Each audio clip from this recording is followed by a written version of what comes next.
Welcome back. وقت سے قبل گفتگو ہو رہی تھی تحریک انصاف اور اس کے سربراہ عمران خان کی۔ اب ہم رخ کریں گے پاکستان مسلم لیگ نون حکمراں جماعت کا، جو گزشتہ 3 دن میں اس کی کریڈیبلٹی پہ شدید زک لگی ہے۔ 30 دن میں معاف کیجیے گا، پچھلے 1 مہینے کے دوران ہونے والے واقعات نے حکومتی ساکھ کو بری طرح سے متاثر کیا ہے، مسلم لیگ نون کی حکومت کی ساکھ کو بھی اور اس کی قیادت کی ساکھ کو بھی۔ کل کے واقعات، پچھلے 1 ہفتے کے واقعات کا تعلق اس کی اندرونی صورتحال سے ہے، جسے بعض مبصرین اندرونی قلفشار بھی کہہ رہے ہیں۔ کسی بھی صورت میں یہ ایک معمول کی کیفیت نہیں تھی، انتہائی غیر معمولی بات تھی کہ حکمراں جماعت کے اہم ترین اراکین میں شدید اختلافات نمایاں ہو کے سامنے آ رہے ہیں اور خود کابینہ کے اہم ترین اراکین مختلف دھڑوں میں بٹے نظر آتے ہیں۔ سب سے اہم کابینہ کے وزراء میں سے ایک اور پاکستان مسلم لیگ نون کے انتہائی اہم قائد جناب چودھری نثار علی خان اس بار گفتگو کا اور میڈیا کی خبروں کا مرکز تقریباً 3 ہفتے رہے ہیں۔ پچھلے 3 ہفتوں سے مسلسل یہ بات سامنے آ رہی ہے کہ جناب چودھری نثار علی خان کے نہ صرف تحفظات ہیں بلکہ مختلف معاملات کی بنا پر انہوں نے تقریباً گوشہ نشینی اختیار کی ہے۔ اس اہم موقع پر جب پاکستان کی افواج دہشت گردی کے خلاف ایک بڑی جنگ لڑ رہے ہیں اور اس کا براہ راست تعلق ملک کی اندرونی سیکیورٹی کی صورتحال کے موقع پر ہے، اور اس موقع پہ وزارت داخلہ اور وزیر داخلہ کا انتہائی فعال ہونا بہت ضروری تھا، اور خاص طور پہ سول اور فوجی قیادت ایک پیج پر ہے، اور اس کے لیے جو ضروریات تھی اور جس طرح سے پبلک موبلائزیشن ہونی تھی، اس سلسلے میں جناب وزیر داخلہ چودھری نثار علی خان کی کمی بہت زیادہ محسوس ہو رہی تھی۔ اسی دوران یہ خبریں مسلسل آتی رہی کہ ان کے نہ صرف یہ کہ شدید اختلافات کابینہ کے وزراء میں ہیں، خاص طور پہ وفاقی وزیر دفاع جناب خواجہ محمد آصف کے ساتھ، بلکہ ان کے بعض معاملات کے حوالے سے ان کے تحفظات کابینہ کے دوسرے وزراء سے بھی ہیں، اور اس سے بڑھ کر یہ خبریں بھی بارہا آتی رہی کہ وہ ان کے تحفظات خود وزیراعظم جناب نواز شریف کے کئی فیصلوں کے حوالے سے تھے۔ یہی وجہ ہے کہ بہت اہم مواقع پر جناب چودھری نثار علی خان کی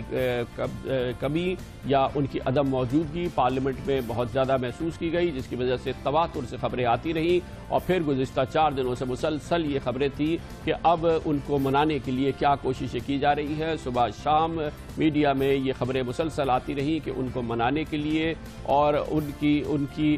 تحفظات کو ختم کرنے کے لیے کیا کوششیں کی جا رہی ہیں، حتیٰ کہ کل ان کی وزیر اعظم جناب نواز شریف سے ایک ملاقات ہوئی، جو کہ ایک طویل عرصے کے بعد ملاقات تھی، اور جس کے بعد فی الحال کوئی اس سلسلے میں مزید پیش رفت نہیں ہوئی ہے۔ لیکن آج وفاقی وزیر داخلہ جناب چودھری نثار خان کی جانب سے ایک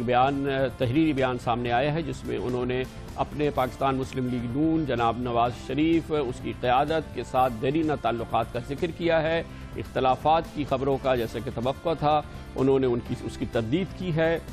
کابینہ کے وزراء کے ساتھ اپنے اچھے تعلقات کی انہوں نے ذکر کیا ہے، خاص طور پہ جناب اسحاق ڈار کے ساتھ، مگر اس کے ساتھ ہی انہوں نے چند جملے صرف کیے ہیں اس وزیر کے یا 1 یا 2 وزراء کے حوالے سے جو بغض رکھتے ہیں، اور اس سلسلے میں شاید وہ ایسی کارروائی کر رہے ہیں جو جناب نثار علی خان کو بہت زیادہ پسندیدہ نہیں ہے۔ لیکن پاکستان مسلم لیگ نون کے اندرونی صورتحال اور جس انداز سے یہ صورتحال عوام کے سامنے آئی، یقینی طور پر یہ ایک متحد اور یکجا یا ایک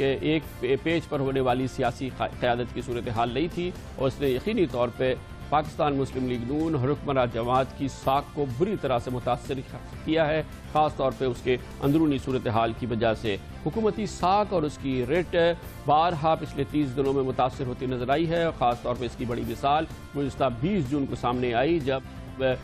پیمرا نے فیصلہ کیا کہ وہ جیو نیوز پر پابندی ختم کر رہا ہے، اور اس کے ساتھ ہی اس نے یہ فیصلہ کیا کہ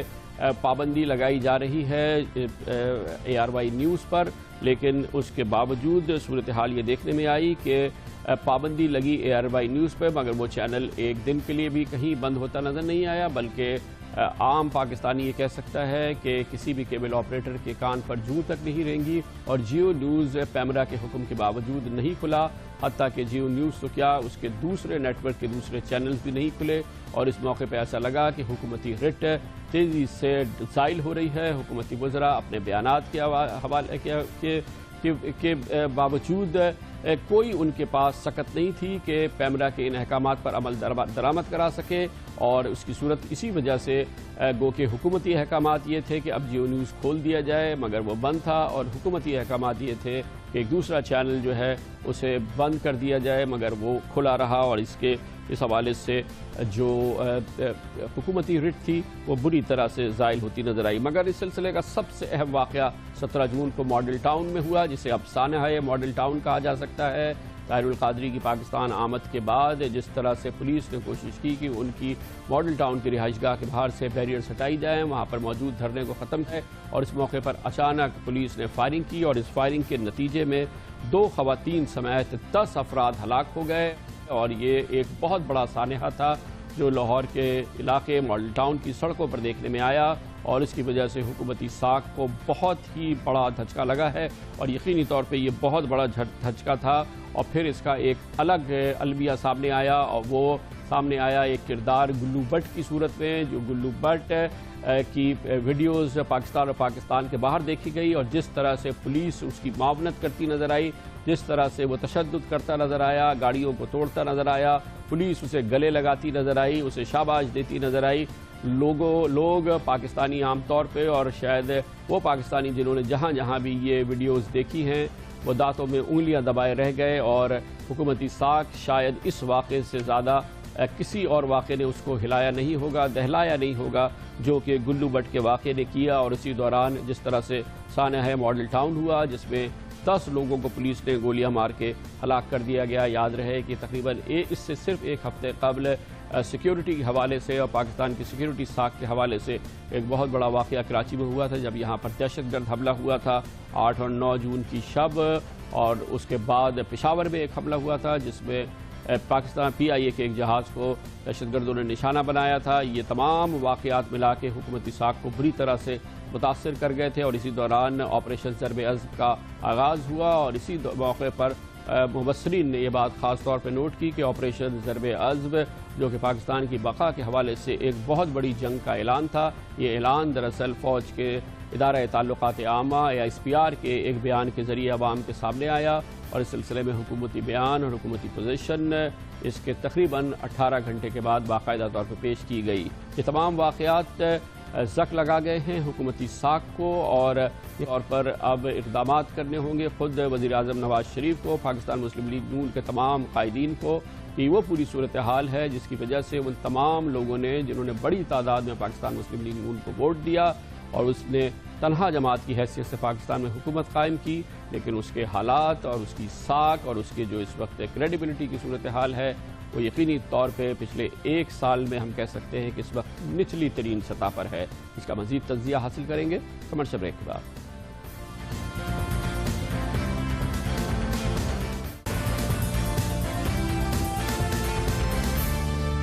کیا یہ کہنا مناسب ہوگا کہ گزشتہ 1 ماہ کے واقعات نے حکومت کی اور پاکستان مسلم لیگ نون کی ساکھ کو تہس نہس کر دیا ہے، متاثر کیا ہے، یا اس پہ کوئی اثر نہیں ہوا؟ اس کا جائزہ حاصل کرتے ہیں۔ اہم مبصرین ہمارے ساتھ موجود ہیں، ہمیں جوائن کیا ہے قومی امور کے ممتاز تجزیہ کاروں نے۔ ایک ہمارے ساتھ اسلام آباد سے موجود ہوں گے جناب فاروق سلیم، اور لاہور سے ہمیں جوائن کریں گے پروفیسر ڈاکٹر حسن عسکری رضوی۔ بہت بہت شکریہ فاروق سلیم صاحب۔ آپ بتائیے گا کہ آپ کے خیال میں کس حد تک مسلم لیگ نون کی حکومت کی ساکھ متاثر ہوئی؟ پچھلے 1 ماہ کے واقعات جس میں ماڈل ٹاؤن کا واقعہ ہے، گلو بٹ کا واقعہ ہے، کراچی ایئرپورٹ کا واقعہ ہے، اور یہ تمام جو واقعات ہیں، خاص طور پہ یہ 3-4 جو واقعات ہیں، اس نے کتنا ہرٹ کیا ہے حکومت کی کریڈیبلٹی کو، اس کی ساکھ کو؟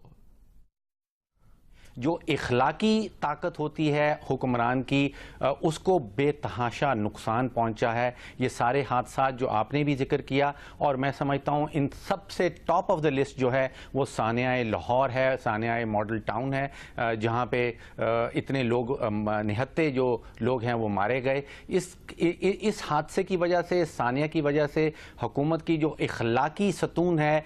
جو اس کو اخلاقی طاقت دیتا ہے حکمرانی کی، اس کو شدید طریقے سے میں سمجھتا ہوں کہ زخمی کر دیا ہے۔ تو حکومت کے 3 میں سے 2 ستون جو ہیں، اس کے ساخت کے جو 2 ستون ہیں وہ قائم و دائم ہیں، لیکن اس کا اخلاقی ستون جو ہے اس کو شدید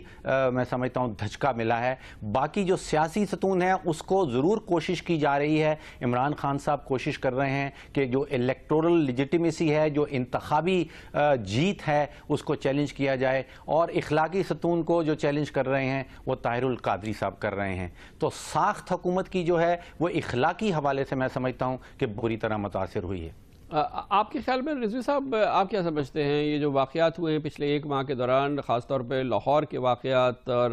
گلو بٹ اور یہ ماڈل ٹاؤن وغیرہ کے واقعات، پھر سیکیورٹی ریلیٹڈ واقعات، اس نے حکومت کی ساکھ کو، مسلم لیگ نون کی جو کریڈیبلٹی وغیرہ ہے یا اس کا امیج ہے، اس کو کتنا متاثر کیا ہے؟ ان سب واقعات نے جو پچھلے کوئی 1 ماہ میں ہوئے ہیں حکومت کی ساکھ کو شدید نقصان پہنچایا ہے، اور ان معاملات سے یہ بھی ظاہر ہوتا ہے کہ جو اس وقت گورننس اور پولیٹیکل مینجمنٹ کا جو ماڈل اس وقت پی ایم ایل این کر رہی ہے، وہ ماڈل ان چیلنجز کو رسپونڈ نہیں کر سکتا۔ وہ ماڈل ہے ہائیلی پرسنلائز، جو نواز شریف اور شہباز شریف کے ارد گرد گھومتا ہے، اور جب آپ انسٹیٹیوشنز کی بجائے پرسنلائز طریقے سے ڈیسیجن میکنگ کرتے ہیں تو اس میں پھر ذاتی جھگڑے شروع ہو جاتے ہیں، پھر ڈومین کے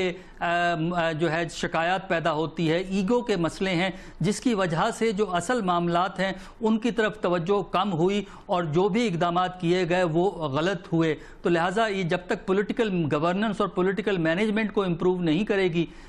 پی ایم ایل این، اس وقت تک میرا خیال ہے ان کا موجودہ کرائسس اوور کم نہیں ہوگا، جس کا مطلب یہ ہے کہ ان کو ذاتوں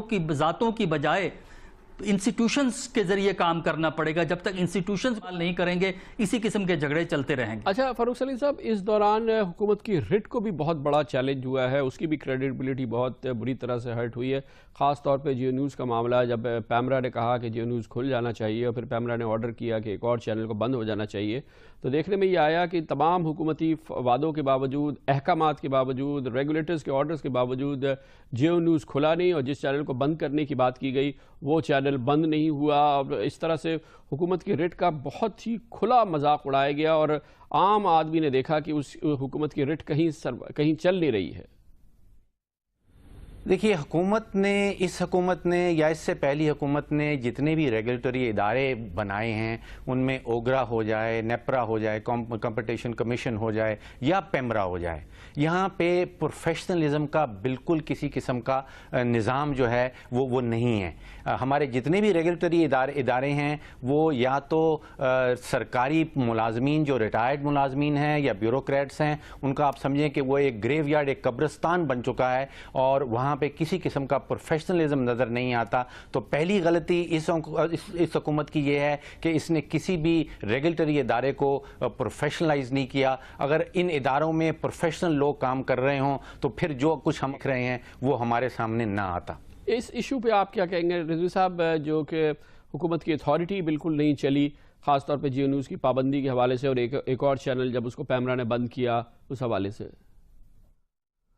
دیکھیں، یہی سب سے بڑا مسئلہ ہے کہ حکومت کی بات کہیں چل جاتی ہے، کہیں نہیں چلتی، بلکہ جو حکومتی ادارے ہیں وہ بھی ایک ڈائریکشن میں پل نہیں کرتے۔ یہی وجہ ہے کہ آپ کو حالات کی بہتری نظر نہیں آتی۔ ایک ادارہ ایک طرف جا رہا ہے، دوسرا ادارہ دوسری طرف جا رہا ہے، ایک وزیر کچھ کہہ رہا ہے، دوسرا وزیر کچھ کہہ رہا ہے۔ جب تک حکومت جو ہے ایک اینٹی کے طور پر مل کر ایک ڈائریکشن میں نہ جائے، اس کی رٹ نہیں چلتی۔ تو پیمرا کے سلسلے میں بھی اور جو کہ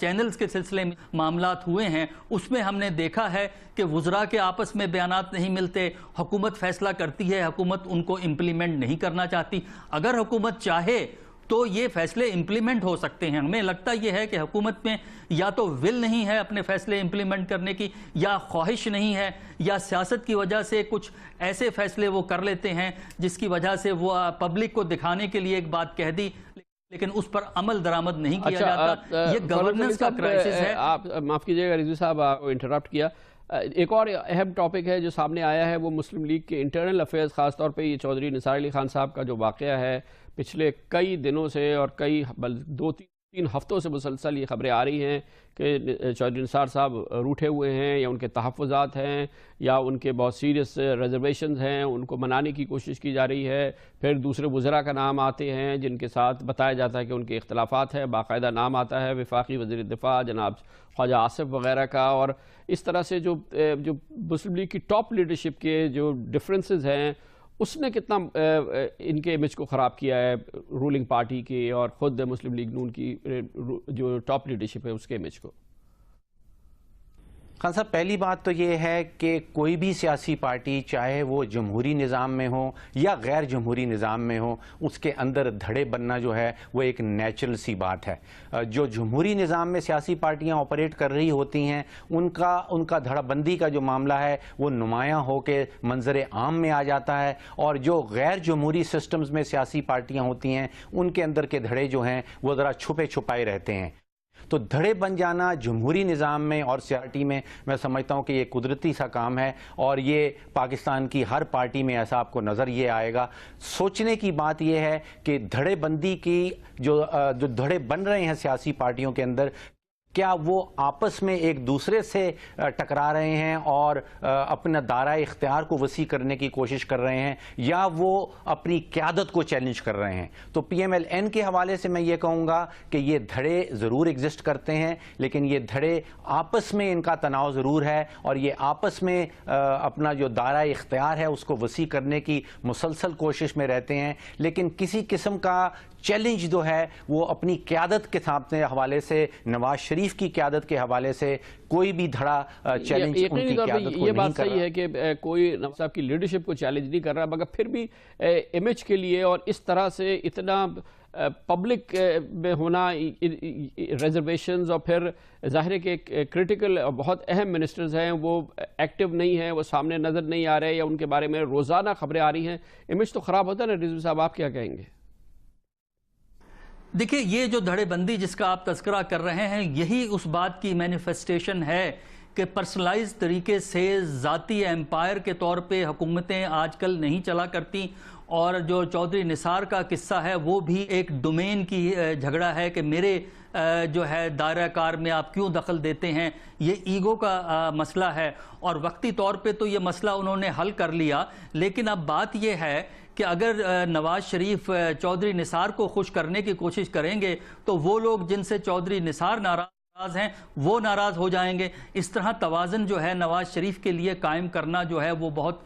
مشکل ہو جائے گا۔ اس کے لیے ضروری ہے کہ جو لیگل طریقہ ہے، یعنی جو کیبنٹ ہے، کیبنٹ کو بطور کیبنٹ آپ چلائیں، ہر شخص اپنی ڈومین میں رہے، اور جو وزیر اعظم ہے وہ پروفیشنل بنیاد پر معاملات کو طے کرے، نہ کہ ذاتی معاملات پہ۔ بہت بہت شکریہ، بہت شکریہ جناب حسن عسکری رضوی۔ جناب فاروق سلیم ہمارے ساتھ تھے۔ کمرشل بریک، اس کے بعد ایک اور پاکستان کی سیاسی جماعت کا ذکر کر لیتے ہیں، متحدہ قومی موومنٹ ہے۔ اس نے ایک بار پھر فوج سے یکجہتی کا اظہار کیا، کل اس سلسلے میں کراچی میں جلسہ بھی کیا ہے، اس کے بعد ایک بڑی افطاری بھی کی۔ افطاری بڑی خبر بنی ہے، اس کے بارے میں بات کرتے ہیں کمرشل بریک کے بعد۔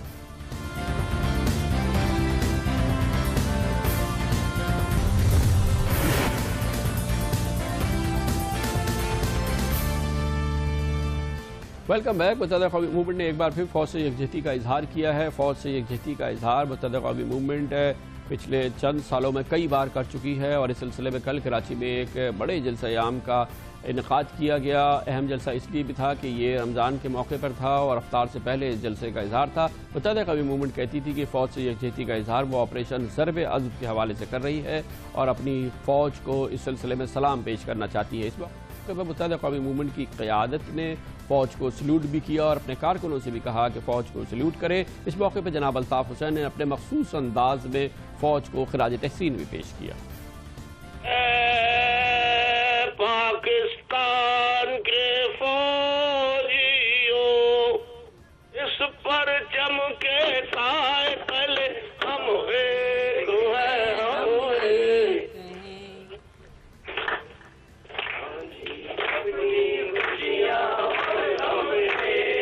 ہیں، ہم ایک۔ اپنے پیاروں کو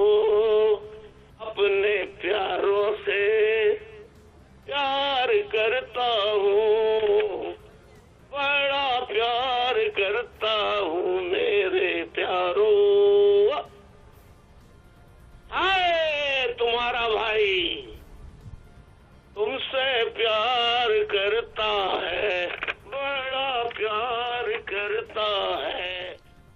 بہت دلچسپ انداز میں جناب الطاف حسین نے فوج سے یکجہتی کا اظہار کیا. اس موقع پر بڑی تعداد میں لوگ بھی اکٹھا ہوئے تھے اور اسی موقع پہ جو بڑی خبر بنی وہ یہ کہ اتنی بڑی تعداد میں لوگوں کو افطاری بھی کرائی گئی اور اس موقع پہ کوئی بہت بڑی بدنظمی بھی دیکھنے میں نہیں آئی جس کی وجہ سے ایم کیو ایم کی تنظیم کو خراج تحسین بھی پیش کیا گیا. جلسہ ضرور بڑا تھا لیکن اسی مقام پر خود متحدہ قومی موومنٹ اس سے بہت بڑے بڑے جلسے کر چکی ہے. کل کا جلسہ تعداد کے لحاظ سے یقینی طور پہ ان جلسوں سے مختلف تھا جو اس سے قبل ایم کیو ایم کر چکی ہے. مثال کے طور پہ اب سے کچھ عرصے قبل ایم کیو ایم نے اسی مقام پر خواتین کا ایک بڑا جلسہ کیا تھا اور اطلاعات کے مطابق اور